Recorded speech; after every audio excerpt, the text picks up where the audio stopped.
or elsewhere. So in terms of specifics, we have a problem here. However, it was enough for Penny Lawrence, a Deputy Chief Executive of Oxfam, to resign today her post, saying, over the last few days we've become aware that concerns were raised about the behaviour of our staff in Chad as well as Haiti, and we failed to act adequately upon it. So she's resigned because of that, because this all came to light a few years ago, and very little seemed to be done about it. Now, very interesting. And by the way, I'm not a big fan of Oxfam.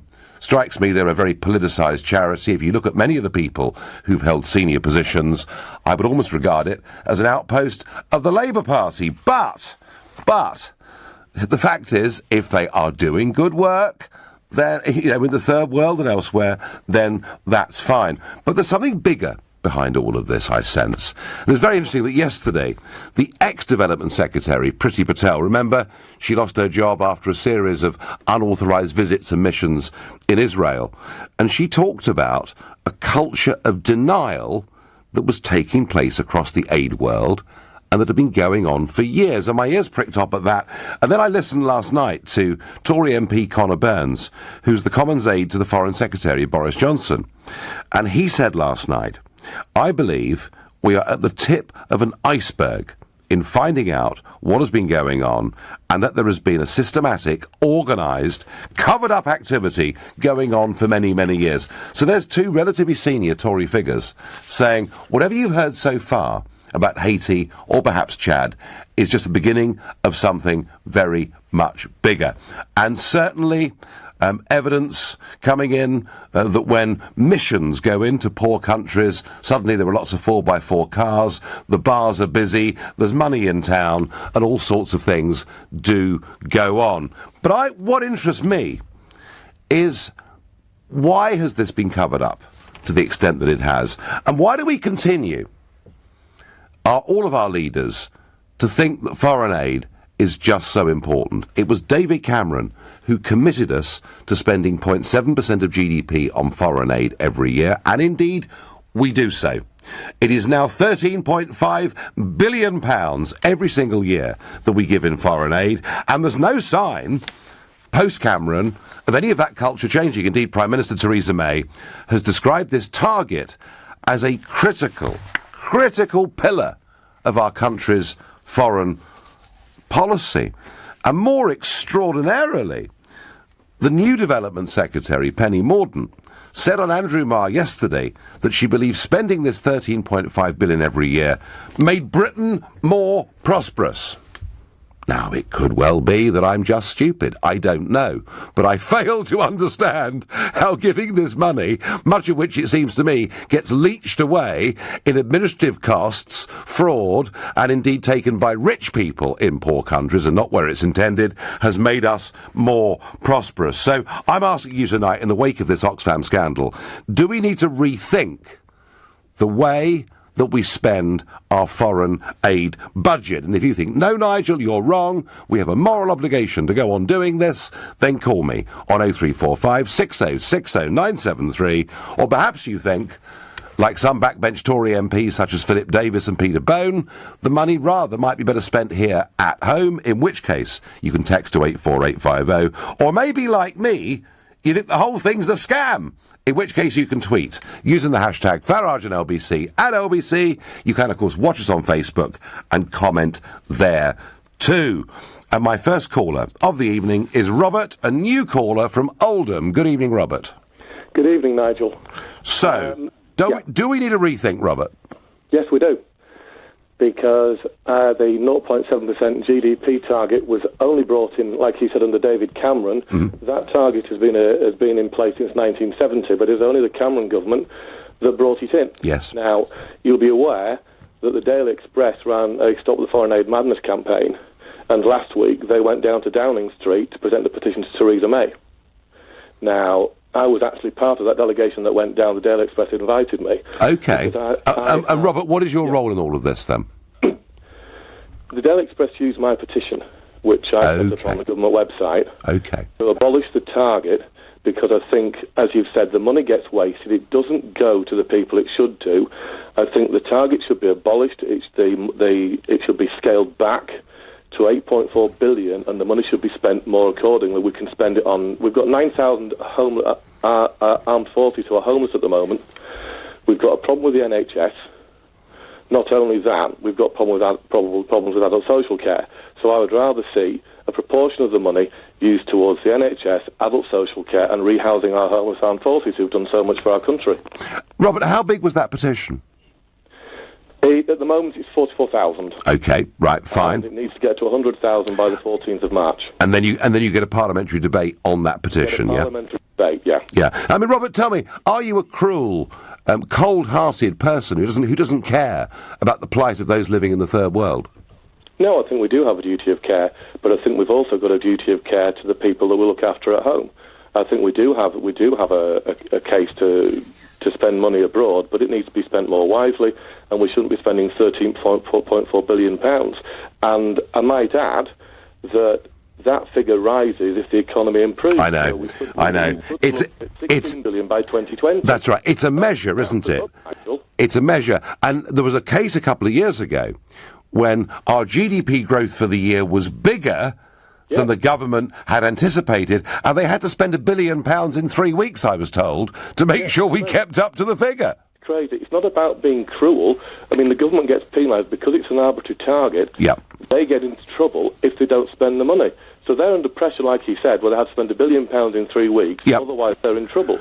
I would rather see the government, Theresa May, at the next election, because they can't do anything at the moment, go in with a pledge at the next election saying we will abolish the 0.7% GDP target and we'll spend the money at home on our priorities at home. We'll still spend some money on foreign aid, but we won't spend... On a case-by-case basis. It has to be done on a case-by-case basis. No. And Robert, am I right in saying that we are currently the only Western world country spending this much on foreign aid? I think we're the second highest, aren't we? I think we are the second highest, and I think America, for example, spends 0.2%. I think was the last figure I saw, and certainly we spend more than Germany and pretty much everybody else. Robert, I thank you very much indeed for your call, and Robert there, who felt so motivated, he's even got a petition going on the subject. Fred is a new caller from Kennington. Good evening, Fred. Good evening, Nigel. Thank you for taking my call. Not a bit. Thank you. Anyway, so the original question was, does the British economy benefit from the aid? And I'd say yes, due to the type of aid that we give. Now, I wouldn't argue that humanitarian aid is great, with whether it's vaccines or mosquito nets, but there are two types, humanitarian and development aid. Now, within that, there's a further two types, tied aid and untied aid. So how would we benefit from this? I mean, tied aid, for example, we would definitely benefit from. Now, I would argue that tied aid actually, does it benefit the recipient country, so the country that's receiving the aid, and not as much as it should, because, say, for example, the British government giving a lesser developed country aid. With the tied aid, they would have to then purchase British products. So it then goes back into our economic system instead of their own, which then you argue, what's the point of the aid? Well, that would be yes, but I mean, Fred, doesn't that bring us to a bigger question? What is foreign aid? Is it about disaster relief? Is it about alleviating poverty? Is it about helping people who are suffering from many diseases of polio, malaria, and all of those things? Or is it,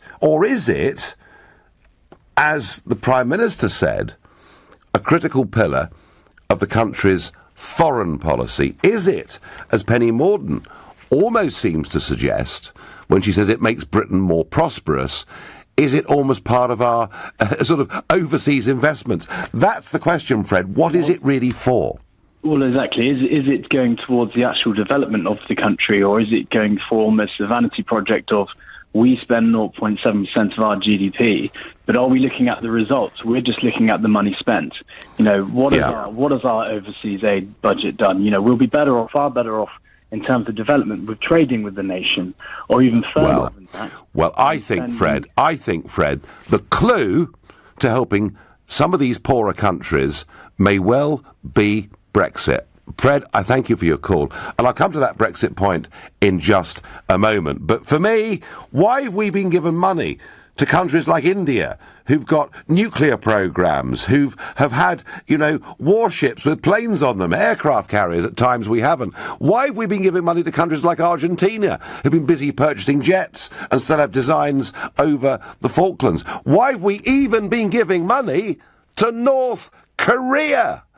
Seems to me there's not enough scrutiny here at all. Seems to me we've got to completely redefine what foreign aid is. I have got no problem giving money, I do myself sometimes, to disaster relief, an earthquake, a tsunami, something awful that has happened. But I'm struck that an annual cheque given to a country actually does not help them develop, does not help them get on, damages their credit rating and their chance themselves of getting onto their own 2 feet. I'm beginning to feel what I was told years ago cynically was right, that foreign aid is taking money from poor people in rich countries and giving it to rich people in poor countries.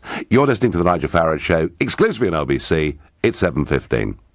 Nick Ferrari at breakfast. Oxfam's sex storm is tip of the iceberg. Oxfam crisis places £34 million of government funds in debt. Ron is in Golders Green. In a lot of organisations, you have good and you have bad. All right, Oxfam has been helping a lot. Come off it. This is potentially sexual abuse on an industrial scale. You cannot continue with this. Nick Ferrari at breakfast. Every weekday morning from 7. Only on LBC. Apparently, there are still some people who say they don't want to apply for an Ocean credit card. That's amazing, because there's a credit limit of up to £1,500.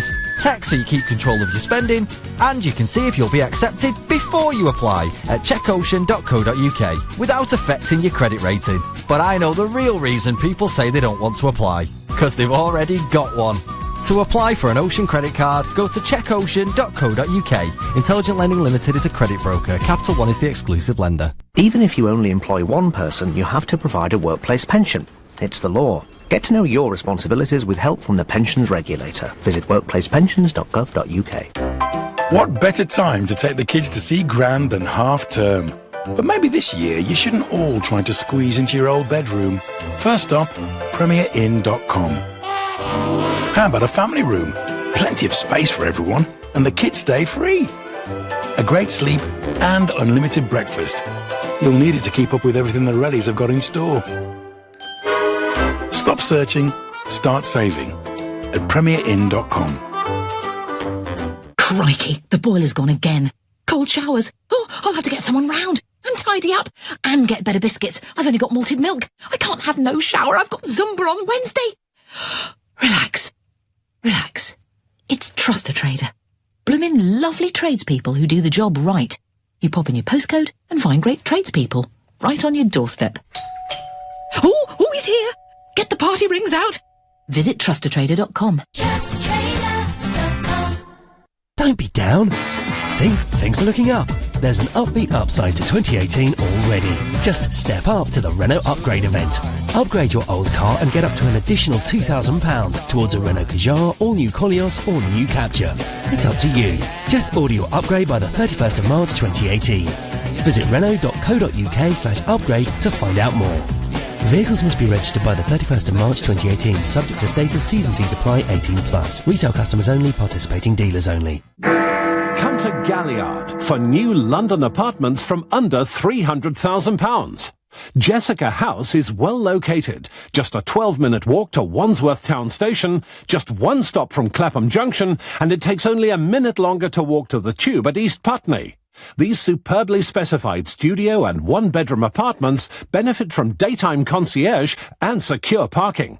To buy in London from under £300,000, come to 191 Wandsworth High Street, SW18 4LS, from 5 p.m. on Friday the 23rd of February till 5 p.m. on Sunday 25th. Call 0203 770 6300 or visit galliardhomes.com. Galliard, getting Londoners on the ladder. Parking at additional cost. The Nigel Farage Show. Text 84850. The Oxfam scandal, the threat for their funding from government to be withdrawn, raises a much bigger question about the way we spend money on our foreign aid budget. I think this arbitrary figure is absolutely ridiculous and not serving its purpose. Thus far, with your messages, many of you seem to agree with me. The money should be spent here in our country. Charity begins at home, says Chris in East Sussex. Charity begins at home, says Sharon in Surrey. And a fantastic point here on Twitter, which I love. I did use it once myself back in the 2015 general election. Borrowing money to give abroad in the public name and then paying interest on that money, madness. Point being, we're running a budget deficit. We're borrowing. We have to borrow about 50 billion quid every single year. So we're giving money away in foreign aid. We're actually not just borrowing money to give some of that, we're having to pay interest on it. It's absolutely factually right. I also get on Twitter, the foolish idea that if the government saved foreign aid money, they would pass it on to the public is ludicrous. Well, there's no money there. We're borrowing it anyway. Now, I said earlier that I had a much better idea. We give money to poor countries, the third world, call them what you will. We do so to assuage our consciences. We do so because we certainly wouldn't want to let the public know the truth about the way we actually treat these countries, and particularly many in Black Africa. The biggest culprit of all of this in the world is the European Union. This protectionist club who, through their common external tariff, make it very difficult for those countries to sell us their goods, their green beans, or whatever it is. Why? Because we put massive tariffs on them through the common external tariff. If you really want to help the third world, if you really want to help Black Africa, back a clean Brexit campaign so that we as a country can reduce those barriers and enable those countries to start to trade their way out of poverty. Trade, not aid, is a way of guaranteeing genuine economic growth and some hope for those countries. And that's an argument you will not hear from anybody on the front benches of the Conservative and Labour Party. They're too frightened to admit just how awful the European Union has been, in particular to Africa, which it begins to treat rather like a colony. I'm going to go to Robin in Whitehaven in Cumbria, and I'm going to ask him, do we need to rethink the way the foreign aid budget is spent, Robin?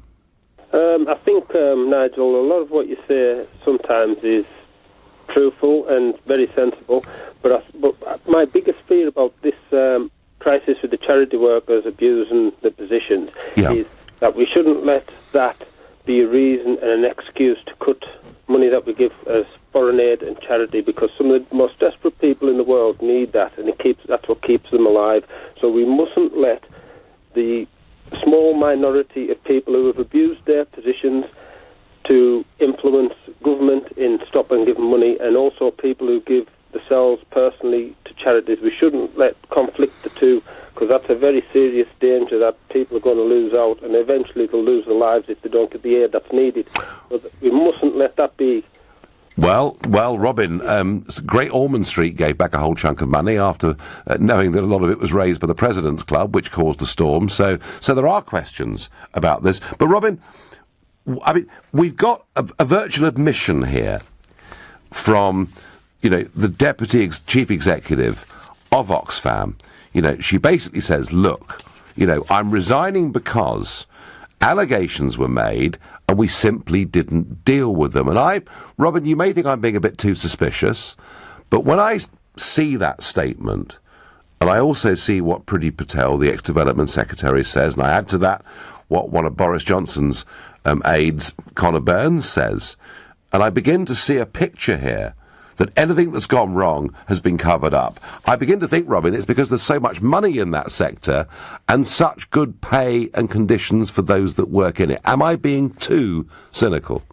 No, I think there is some charities where the wages that the charity workers, the organisers get when you give to charity, I think there should be 100% of that goes to charity. There shouldn't be bits taken off to pay for chief executives of charities' wages and whatever else, So that certainly does need looked at. But I can understand I can understand why they didn't want it out in the public domain, why what had went on for the fear that people would stop giving to charities. I think that was the only possible reason, that the fear that people will stop giving to charity. That's why I think, because I can't imagine these people doing it.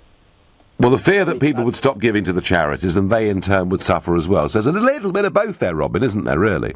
Well, there is as well. There is, I suppose. But, well, like I said, Nigel, you can't use this, and people shouldn't use this as an excuse to cut aid to... All right, Robin, just lastly, and I know, thank you, you've put that view very clearly. Just lastly, do you support the target of 0.7% per annum?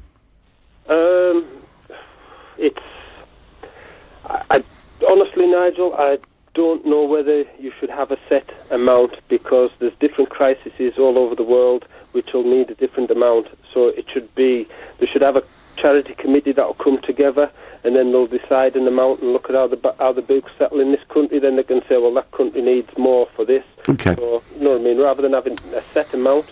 Yeah, no, well, I think, Robin, the one thing we can all agree on, whatever our attitude towards the foreign aid budget, is tying it to GDP figures, where forecasts, of course, are always wrong, and finishing up having to spend an extra £1 billion in the last 3 weeks of the financial year is clearly a nonsense. Robin, thank you, and a plea from Robin saying, don't ditch the whole aid budget because of the bad behaviour of some people who work for Oxfam.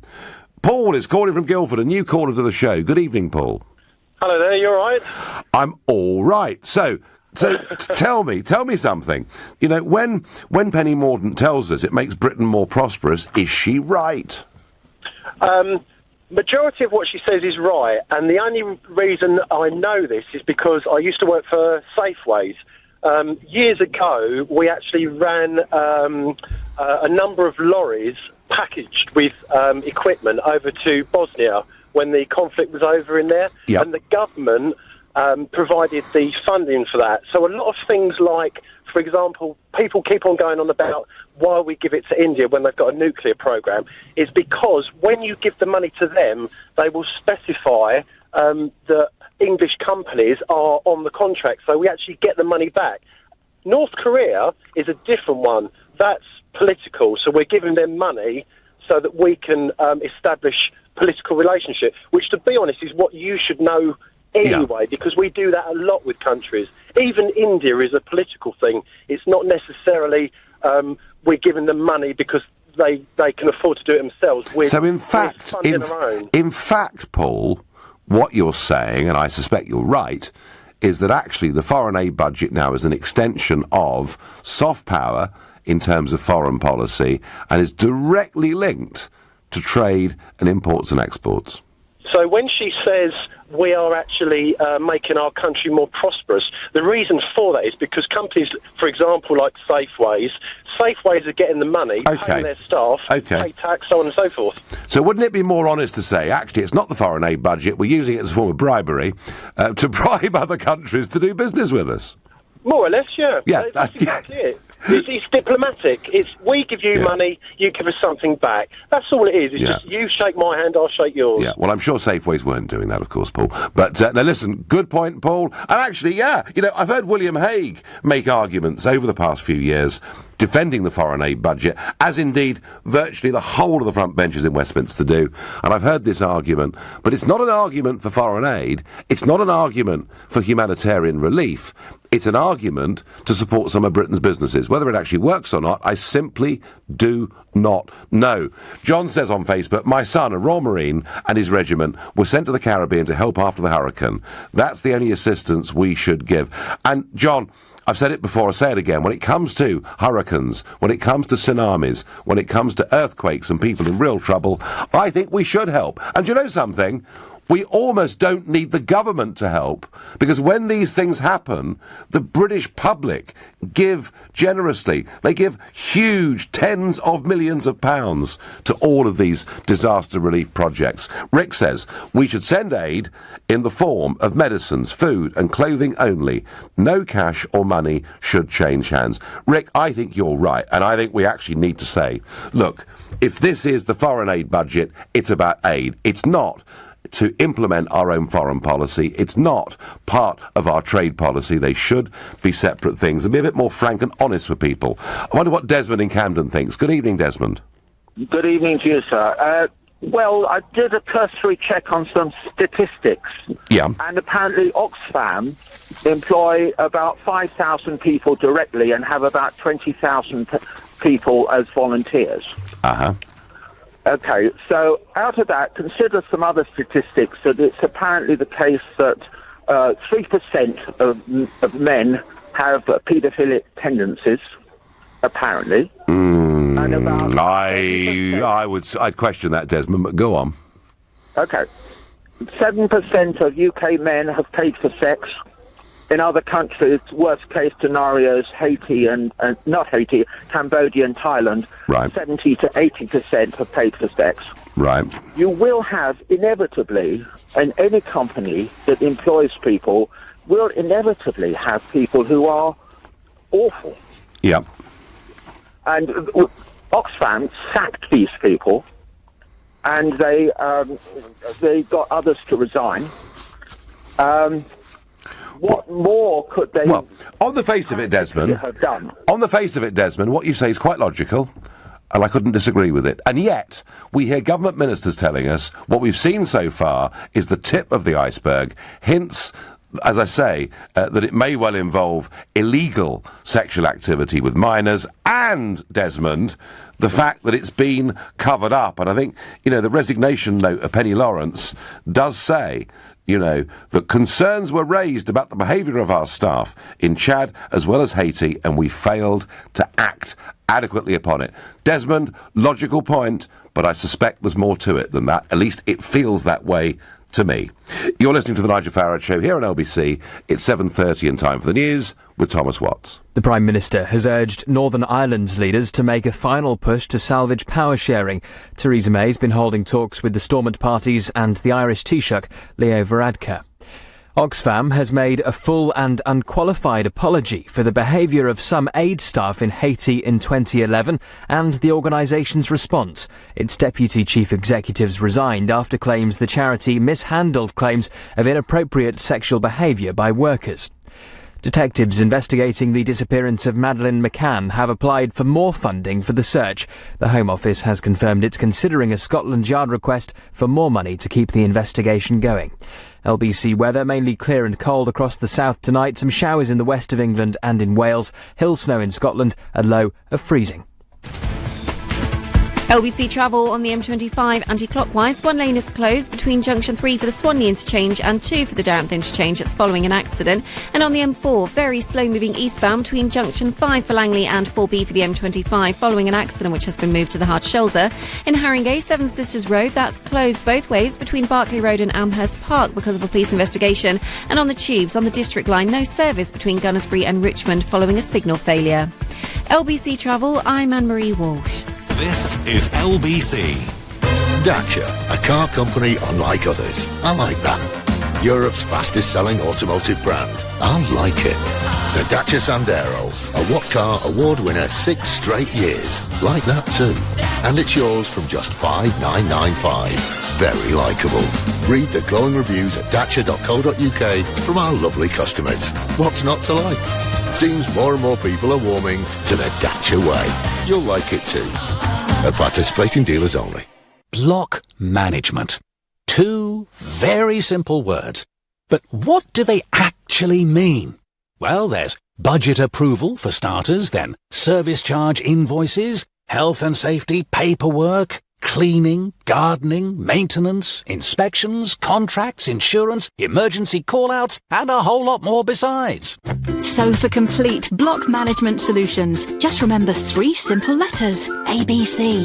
ABC Estates will take care of all your day-to-day management, leaving you as happy as Larry. See abcestates.co.uk or call 0800 888 6688.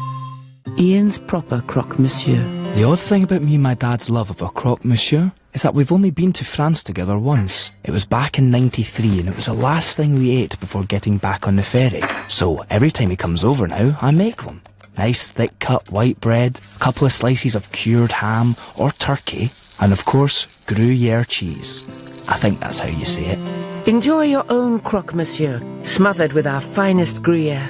Food love stories, brought to you by Tesco. Computers seem alone, but we are not, with capacity to learn for ourselves, like the AI program that wrote this script.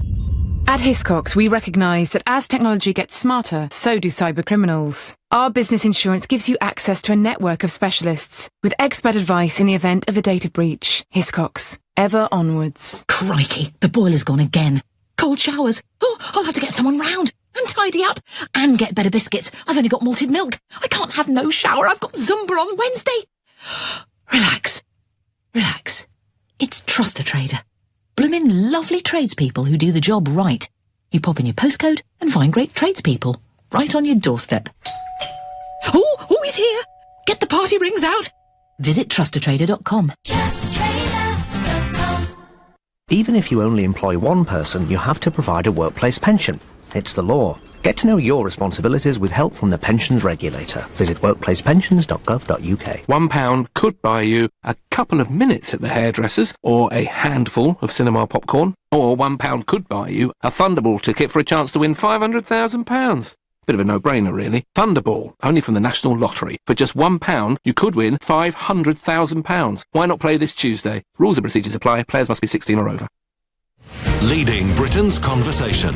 LBC, The Nigel Farage Show. A huge scandal over Oxfam, a threat with the government to stop their funding. But no proper debate that I can discern going on about whether we should go on spending £13.5 billion every single year on the foreign aid budget. Because nobody in Westminster, at least on the front benches, wants to talk about it because they all agree, they all think it's a great thing. Some say we're fulfilling a great humanitarian mission. Others suggest, and Penny Mordaunt, the Development Secretary, suggests it makes Britain more prosperous, suggesting actually foreign aid is being used for commercial purposes and foreign policy purposes, not humanitarian relief. But before I get back to that, US President Donald Trump has today unveiled his plan for a revamp of what he's called the crumbling US infrastructure. And any of you that have, perhaps in the last few years, flown into New York and travelled in on those roads can see exactly what he's talking about. Trump wants Congress to authorise $200 billion over the next decade to spend on roads, highways, ports and airports to be offset by federal budget savings. The president hopes that the US states and the private sector will stimulate a further $1.3 trillion. The numbers are just crackers, really, aren't they? No, $1.3 trillion in improvements. Now, remember, this was an election promise, and whether you like or loathe Donald Trump, the one thing he keeps trying to do is put big ticks against his manifesto, against the pledges that he made to people. Now, if all this comes to pass, yeah, it'll mean higher local taxes. It'll mean fees and tolls on bridges and roads. Trump, of course, always wanted to try and make a point, tweeted that it was time for the US to invest in itself after stupidly spending $7 trillion in the Middle East. And he's referring to those very lengthy wars that America and the United Kingdom have been engaged in since 2001. Watch this space. I do actually think, as I say, when it comes to cities like New York, they desperately need new roads and a revamped infrastructure. But back to this foreign aid budget, back to my feeling that actually, if we really wanted to help poor countries, and Black Africa in particular, we would do it by helping them to trade. David on Twitter makes a brilliant point, I think. He says, give a man a fish and he will eat for a day. Teach a man how to fish and he will eat forever. Don't give money to them, teach them how to make money. And I agree with that, David. It's called, intermediate technology, introducing skills. A country like Ghana, for example, that produces a lot of cocoa, tends to export a lot of cocoa. Trouble is, the international price of cocoa, and I was a commodity broker once, I had a real job, the price of cocoa goes up and it goes down. They get good years and bad years. But actually the real value added in all commodities is not in selling the raw material, it's making something out of the cocoa, because that's where the real money is. And I do think there is so much more we could do for these countries, rather than, in so many cases, giving money to their governments who appear to abuse much of it. Ali is calling from Hounslow. Good evening. Good evening, Nigel. How are you doing? I'm doing well. I'm Are you shocked by this Oxfam scandal or not? No, I'm not surprised because I'm from the Horn of Africa. Yep. I have two nationalities. I'm from Ethiopia as well as Somalia. Okay. And whenever I visit back home, it's not surprising you'll find hotel lobby rooms, car rentals, prices go up. There's midnight parties taking place, and we all know what's happening in there, but I don't want to divulge in that in too much. But I agree with your policy in terms of UK government has to scrap this program of giving aid to these NGO charities, and Britain should scrap it and put money into either they should have direct infrastructure investment, which China is adopting in Africa. And if you go to Ethiopia, you notice in dramatic changes.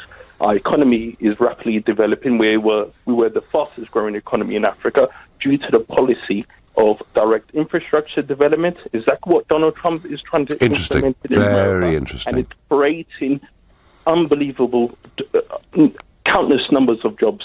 Exactly what you said. We're moving into the value addition part of the value chain.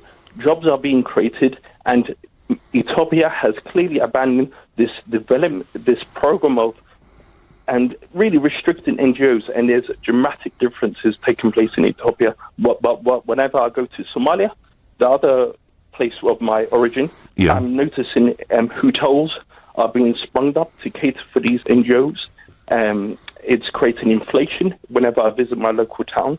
Because of this aid money flow, where 80% of it is being deducted for so-called administrative PowerPoint presentation, and yet it's still endemic with poverty, extreme poverty, and that's why you're seeing local people from that area traveling across the Sahara Desert trying to enter Europe, whilst in the neighbouring state of Ethiopia, unbelievable economic growth. Well, Ali, that's really interesting, because one of the arguments for foreign aid is we throw money at poor countries in the form of foreign aid, and that means they won't leave and come across the Mediterranean. But actually, what you've seen at first hand is actually not much of the money is reaching the right place, is it? Absolutely. And make a comparison. Look at UK aid and look at Chinese aid money into Africa, and you'll notice the difference. You'll notice the unbelievable economic changes it's taking place in Rwanda, in Ethiopia, because they're adopting the policies of Deng Xiaoping of China, of Singapore. You want to create development, create jobs, and yet when you look at the system, what UK is funding money to corrupt regimes. And Ali, when you've seen, as you have at first hand, the NGOs with big money in Ethiopia and elsewhere, I mean, would you describe the whole thing as being somewhat corrupt? Is that why they covered it up for years? Absolutely. You just do Google search, and if you provide me your email, I can send you some actual evidence of corruption. It's corrupting the society. There's a surge of prostitution that takes place in the area when that flow of NGO so-called consultancy money comes over, when these consultants come over, and it's there. It's evidence in the Ali, I tell you what, go to lbc.co.uk, get that information through to me. Great phone call.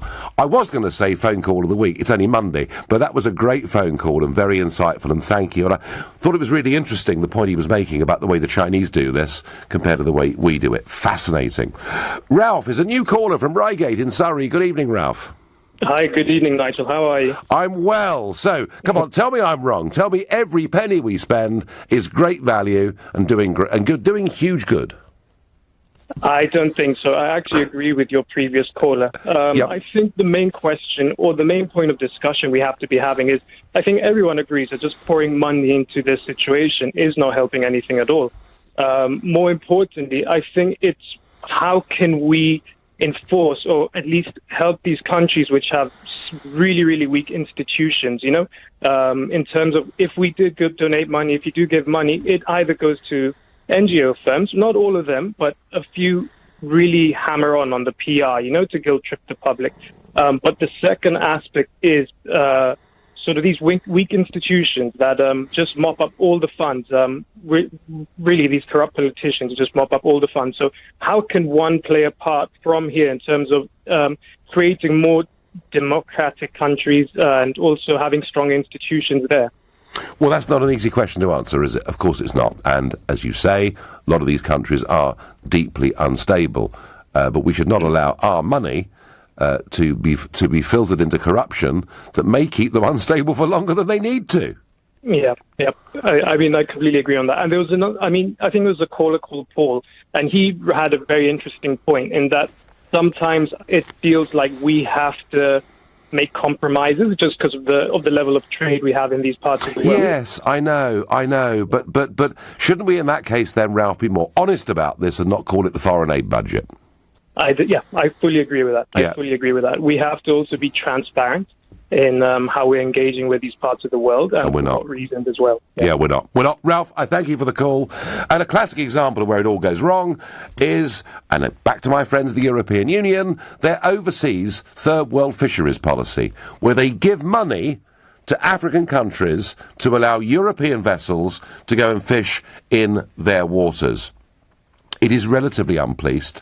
In environmental terms, much of what's happened off Mauritania and West Africa is a disaster, and I've spoken about it, and I've campaigned against it, and I've flown over parts of Africa and taken photographs of all this going on. Thousands of local artisan fishermen have directly been killed as a result of this, lost their livelihoods as a result of this, and yet the argument made is, oh no, Nigel, don't criticise it, we're giving money to poor countries, they should be really pleased.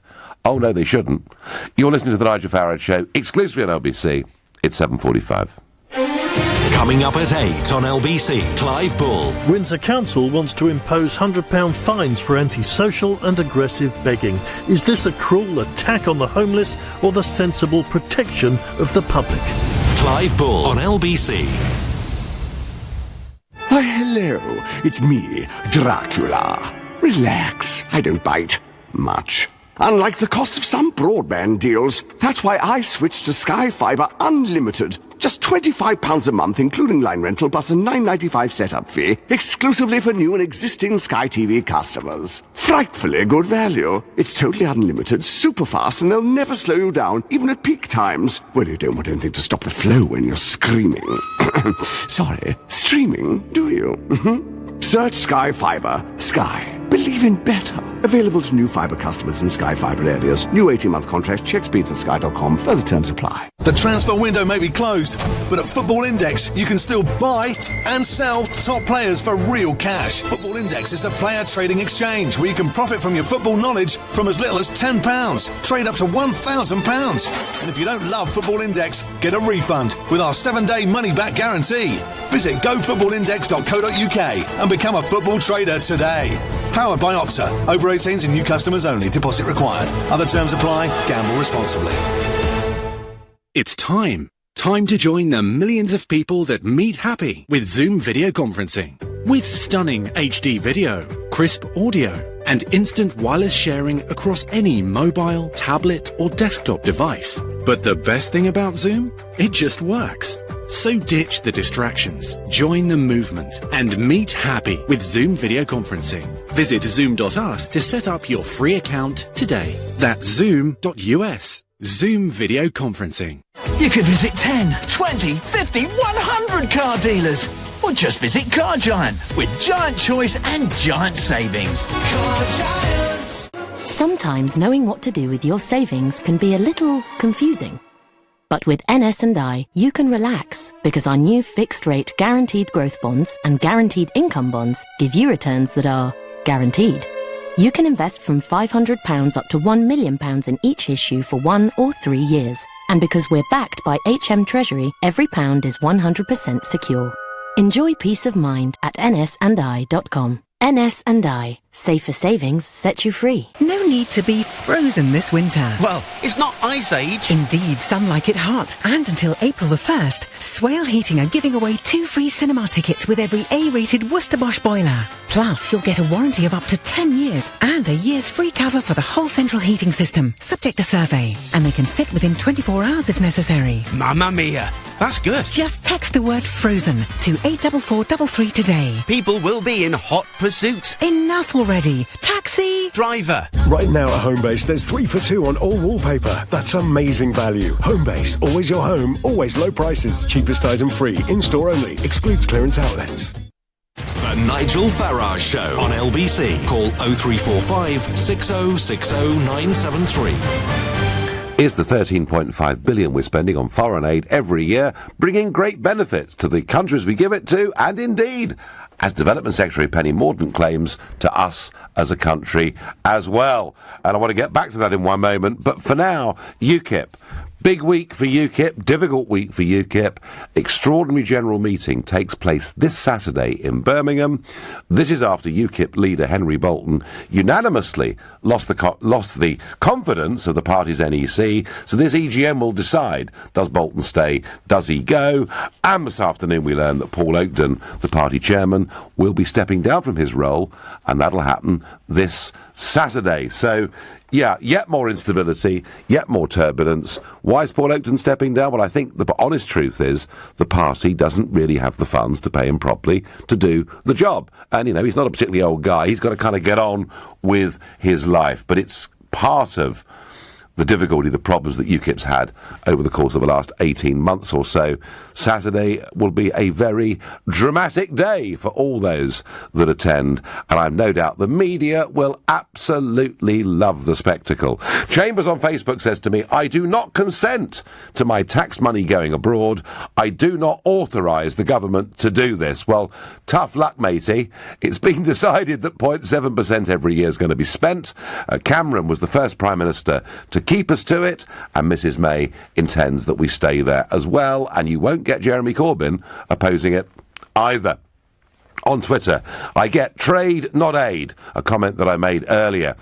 David in Hereford says, could it be that part of the overseas aid is slush money used to grease the palms of foreign politicians who agree to buy our products? Keeps our workers in work and makes the government look good. Well, that's fine if we think bribery is the right way to do this. So let's rebrand it and call it the foreign bribery budget. And I'm sure as soon as we do that, there'll be howls of outrage from everybody saying that this is simply monstrous. But David Edwards from Hereford, your point is a good one, that actually we think of foreign aid as being humanitarian help and relief, and we do see clues from our Prime Minister and our Development Secretary, and indeed William Hague when he was Foreign Secretary, that in fact, in many ways this money is used for different purposes. George is calling from Loughborough. Good evening, George. Hello, Nigel. So, new caller to the show, George. Do you feel strongly in favour of our foreign aid budget? I do need to be honest. Simply, I think the problem is like I think I've said, the definition of foreign aid. Yes. I seem to think that foreign aid is what we should be seeing on the ground. The money shouldn't be going anywhere but there. Obviously, the problem is that money gets tied up with corrupt politicians and all sorts.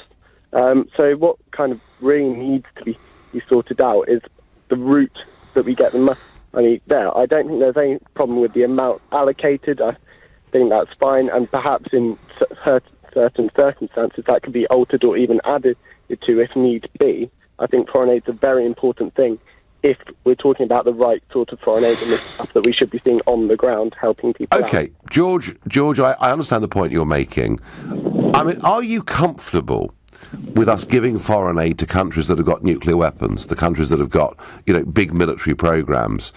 Should we be giving foreign aid to countries like that? Yes, because it's not the country that I personally would give foreign aid to. It's the people in that country who kind of class that country as the third world, because they're the ones suffering and require the foreign aid. It's not the person with their button on a nuclear weapon that the foreign aid should be going to. It's the people who really need it. It's the people on the streets. It's the children in sex work, etc. Yes, I understand that point, and very pertinent perhaps to what's being discussed with this current scandal.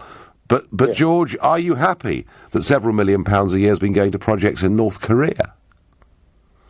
I mean, again, it's the same point. Yeah, okay. North Korea or not. The problem is, I agree, the money gets held up with the people who have those nuclear weapons in North Korea.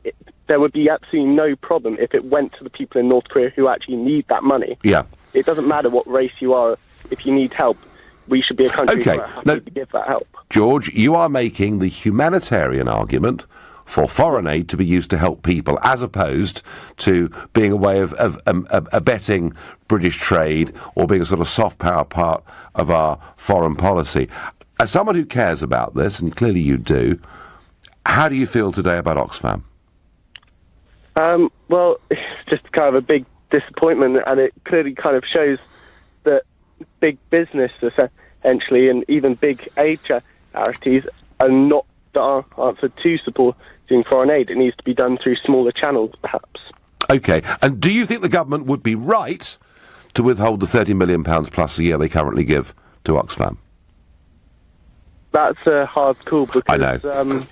I've put you on the spot. It's very unfair of me. It goes a lot of ways because, as it's been talked about a lot, it's the minority of people, we'd hope, who are holding that, who are causing the damage there. And Oxfam obviously have done and do a lot of good. So, in principle, I wouldn't want to completely slash it, no. But I feel if that's the only thing that could happen. You're conflicted, George. George, you're conflicted, and I asked you live on LBC a very unfair question, but I get your general point. You care about the aid budget, and I thank you for your call. And George, I think typical of people who themselves give money. They give money for disaster relief. They give out of their own pockets for genuine humanitarian aid, help, and support. But I just feel this budget has now become incredibly politicised. I wonder what Steve, a new caller from Lewis, makes of that comment. Good evening, Steve. Hi, Nigel. Thanks for having me on. Not a bit. My comment is I think we're not being nearly generous enough. I think the figure of 0.7% was mentioned. Yep. I think it should be more like 2 or 3%.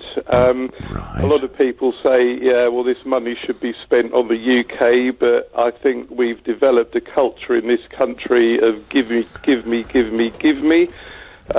People have the opportunities here to do what they want, get what they want, and there's a lot of other countries in the world where that's not possible, so I think 0.7% is pathetic. All right. It should be more like 2 or 3. So, Steve, that would be, just to give the sort of listeners a handle, you're talking about 40 to 50 billion pounds every year, yeah?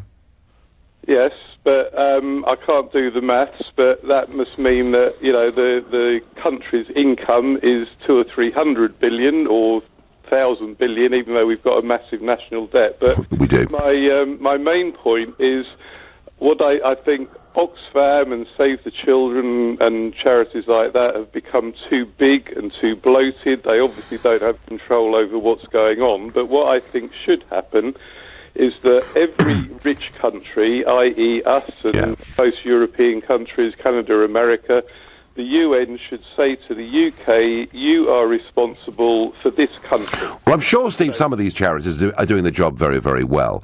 But, Steve, like so many things in life, just throwing money at something doesn't really guarantee much of a result. And Steve, let me ask you, Steve, because this is one of the big things that's come out over this last hour is, do you want the money spent on helping poor people, or do you see the foreign aid budget, as I think our Prime Minister and our Development Secretary do, basically as an extension of our foreign policy and our trade policy? No, I'm 100% to help poor people, but the point I want to get across is that I think the government and all governments fritter this money away on all these different charities, and I think a rich Western country like Britain should be given the responsibility of looking after one poor country, and all our resources and our expertise and our clever people concentrate on that. All right, Steve, you've made your point, and I thank you. I suspect Steve's view that we should increase the budget to 40 or 50 billion sterling every year puts him in a very small minority. But hey, that's what open debate's about. We can all have our say. I think the 0.7% target is absolutely ludicrous. I've no confidence the money's being spent properly. comment here I get. Nigel, if we're giving all this money to these charities, why do they go on TV asking for more and more? Well, it's like the joke, isn't it? The guy wins the football pools. The wife says, what are you going to do about the begging letters? He says, well, I'm just going to keep sending them. You've been listening to the Nigel Farage Show here at LBC. I'm back tomorrow at 7. Tonight at 10, it's Ian Collins. But up next, it's Clive Bull. Nigel, thank you. So coming up at 9, the Business Hour. And joining me this week is Mike Souter, chairman of Shortlist and one of Lord Sugar's interviewers for The Apprentice. He's going to be here to offer advice to budding entrepreneurs and take questions about how to grow your business. That's at 9. Also later, commuters in London could be hit with fare rises as it emerges